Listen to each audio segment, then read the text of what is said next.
Magnus here, and in today's video we're going to take a look at 5 tips that we can use in our lo-fi productions just to make our song a little bit more interesting and entertaining for the listener. Without further ado, let's take a look. Tip number 1 is coming up with something that will be one of the main elements of your track. For example, a copyright-free sound or a loop, MIDI files playing in your instrument or your MIDI keyboard.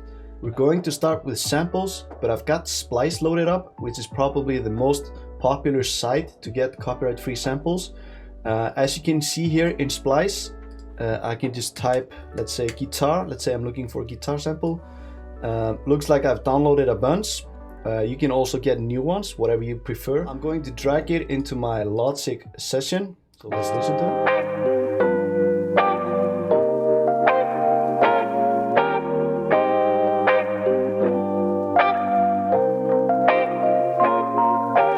Super catchy. We can see it's 80 beats per minute, which is perfect for lo-fi. We can see the key that it's in. So super simple to get started with a copyright-free sample. By the way, I'll leave a link below with all the MIDI files so you can download them free of charge. These are just some cool lo-fi chord progressions that I've come up with. So let's take a look at one of those.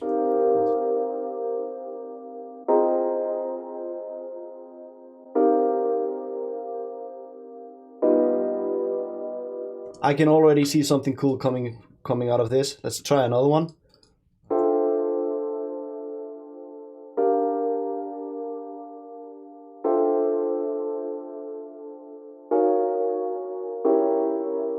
Really cool, very lo-fi like.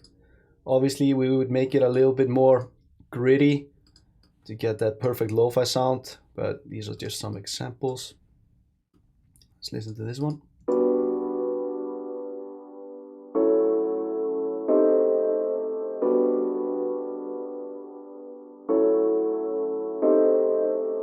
This one is really nice. I really dig that one. So we found a copyright-free sample that we could use as one of our main elements in our track. This would be a great way to get the track started. And then we had a MIDI file that had chord progressions already laid out. Now the third option would be you playing in your own chord progressions or melodies using your MIDI keyboard, piano, guitar, or whatever instrument you play.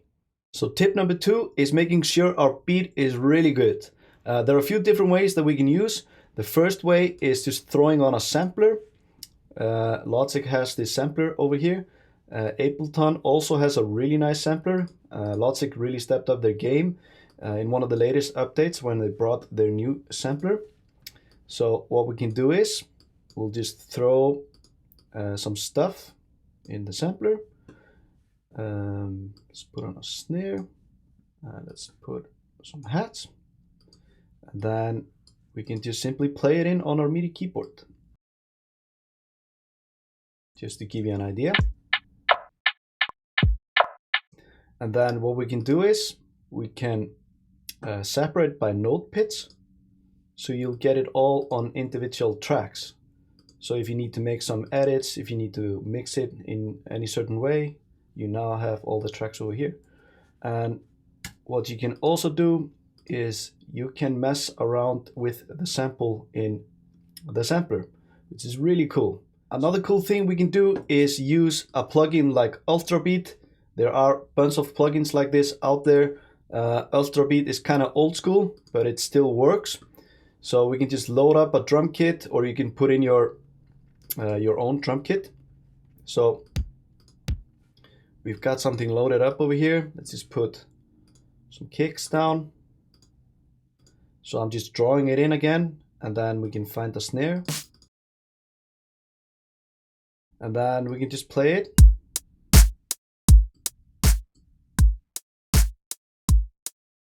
And then whenever you got your beat ready, you can put in your own samples, obviously.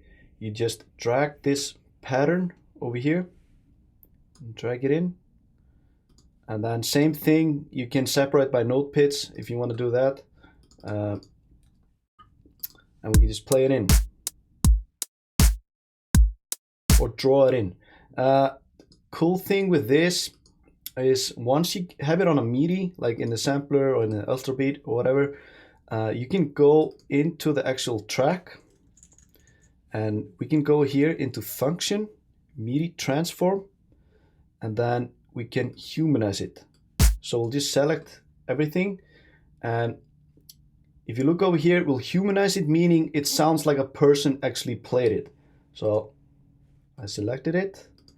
Now if we look at the MIDI files, you can see it's a little offbeat here and there, which is obviously how we want it to be. So it sounds like a human played it in. You can draw it in the way you want it to be, or you can just do the automatic MIDI edits. And then what I usually do is I'll have a random velocity. So I'll put something like 75 and 85, something like that. It all depends on the beat and the samples you're using and the velocity and all that. So I'll just select and operate. And now the volume is, we've got different velocity on each of the hits. So this will sound more like a real drummer actually played it.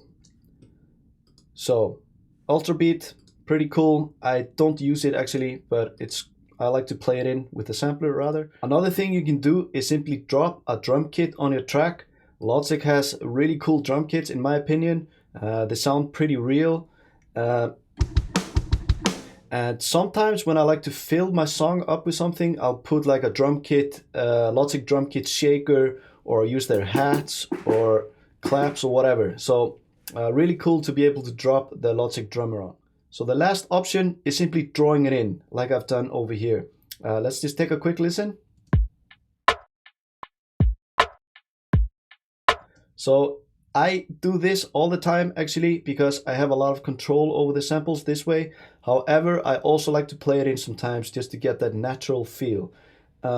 If I did it this way, I would go into each individual sample like that, and I would move it around a little bit, move the hats a little, just to get that lo-fi feel. So tip number 3 is EQ tricks. How we can use, for example, a high pass or a low pass filter on our track to make it sound a little bit more interesting, or how we can use mid or sides EQing to make it sound a little bit better.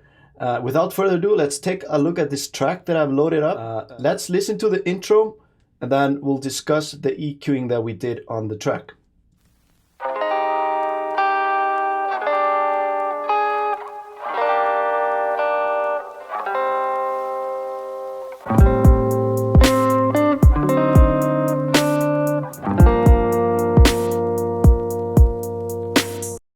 It's one of the first lo-fi tracks that I actually did, so the snare is extremely loud in this track.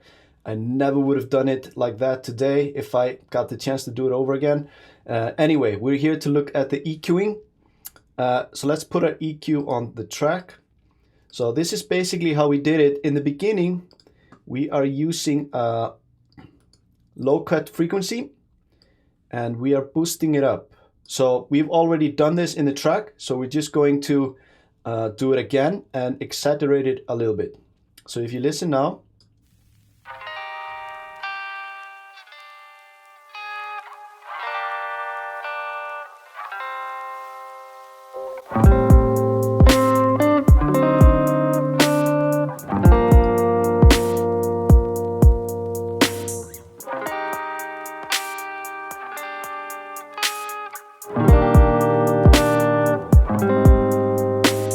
So this is obviously the mastering file. So we would do something like this. We would just kind of draw it in like that, but obviously done properly. So we would play the song, and then we would have the low pass filter going on. We can also do it with the high cut frequency, where we just take some of the highs off, so it'll be more like that.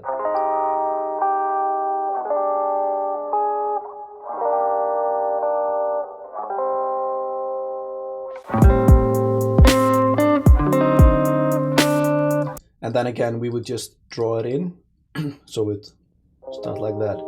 I wanted to show you the break part of the song, because I spent a lot of time on the break part.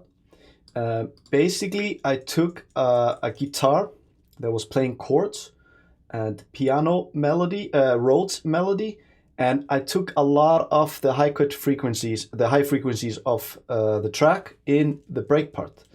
So let's listen to the break part.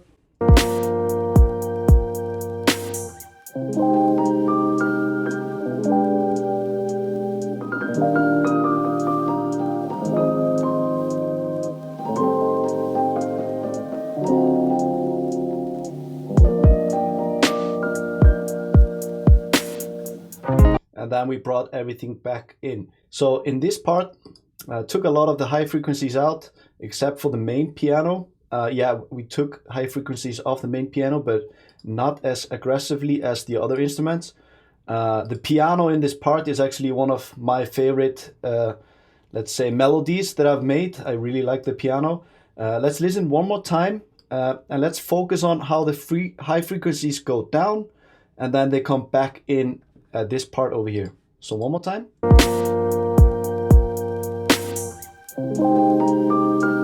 high frequencies go out.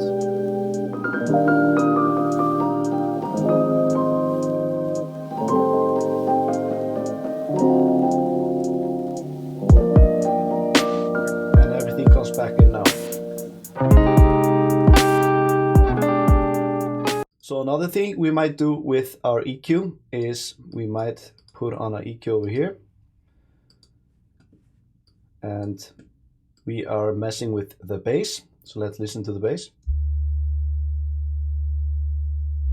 So a sine wave bass, I believe. What I might do is I might go to stereo placement. I might put side and basically take all of the sides off the bass. So if you listen to it now, it's just going in the middle. This might clear up a lot of frequency problems in the low end. So sometimes I might do this. It depends on how aggressively, depending on how heavy the mix is. And I might also put a stereo placement in the middle. So the bass is basically going mainly in the middle. Now it should be going to the sides, but we took them all out. Now it's not going to the sides, now it's more in the middle. So that's one EQ trick that I might do with some of the tracks, just to clean up the low end a little bit, keep it a little bit more in the middle. And then some other tracks, let's say we have this Rhodes over here. Let's listen to it. Maybe I've already done that. Yeah, it looks like I've already done it. So I'm putting the from 780 frequencies and above, I'm putting it more to the sides. So should be going more left and right panned and less in the middle.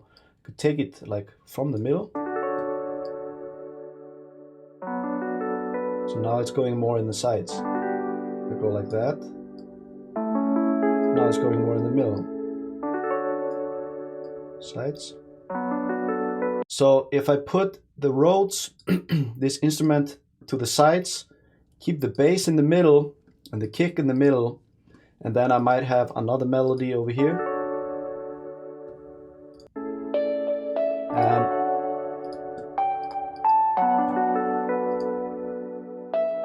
so that melody is in the middle. So I'm keeping the melody in the middle and keeping the Rhodes to the side because they have similar frequency range. So I don't want it all in the middle, so I try to spread it out a little bit.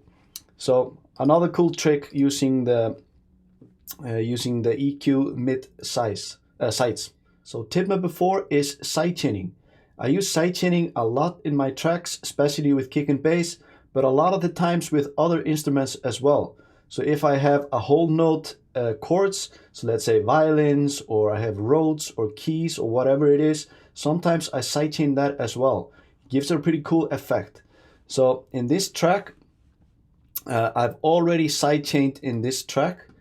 So let's look at the kick and bass. Let's just listen from here. Looks like we get the kick in. So every time the kick hits, the bass ducks, as you can tell over here. So pretty much how I would set it up is you can use Logic stock plugins, or probably whatever DAW you're using, you can use Logic stock plugins. I would go to audio and I would find the kick, and then I would go here. I'm using FabFilter compressor. I really like that compressor. It's easy to use. And then I would hit this button. I would make it opto, and then I would enable this feature over here. And then here you can control the sidechain level. So let's just play together. And you can edit the attack depending on, like this track, the kick is coming pretty fast, so it doesn't have a lot of time to duck. So I'm going to keep the attack fast and the release quite short.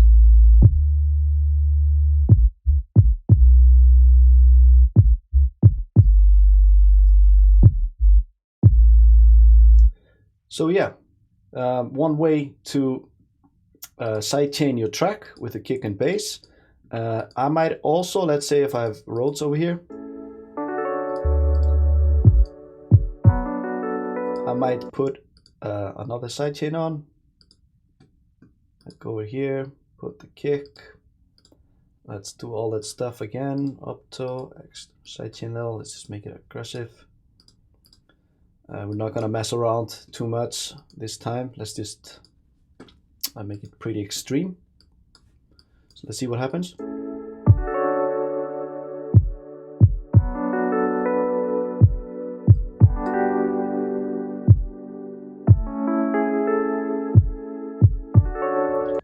So it's pretty nice. The kick really comes through the song, and it makes a nice effect for the song. It's kind of, with every production, my goal is trying to get the song moving in a way.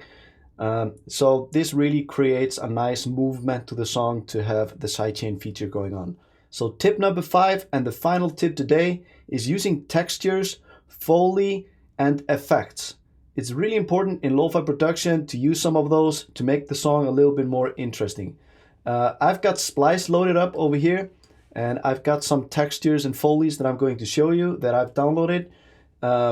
Again, Splice is like $8 a month or something, and you can get endless of copyright-free samples.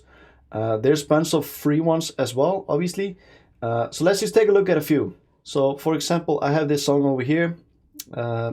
I have a vinyl, and then I've got this percussion over here. So those are some of the textures that I used. I didn't overly use it in this song. So let's just listen to the beginning. And once it comes in, I've probably, no, I didn't automate it this time. Doesn't look like, no. Okay, so let's check it out.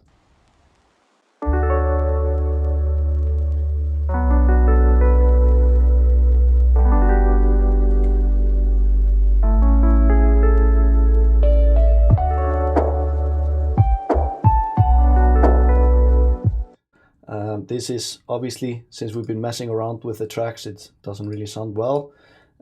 Let's just listen to them individually. So we've got the vinyl crackle, and then we have this sound. So not a lot going on in this track, considering with textures and Foleys, but adding a little bit to it makes it a lot more interesting. Anyway, I really hope this was helpful, and there are some tips in there that you can use in your own productions. I would really appreciate it if you hit the subscribe button and like this video. Until next time, peace out.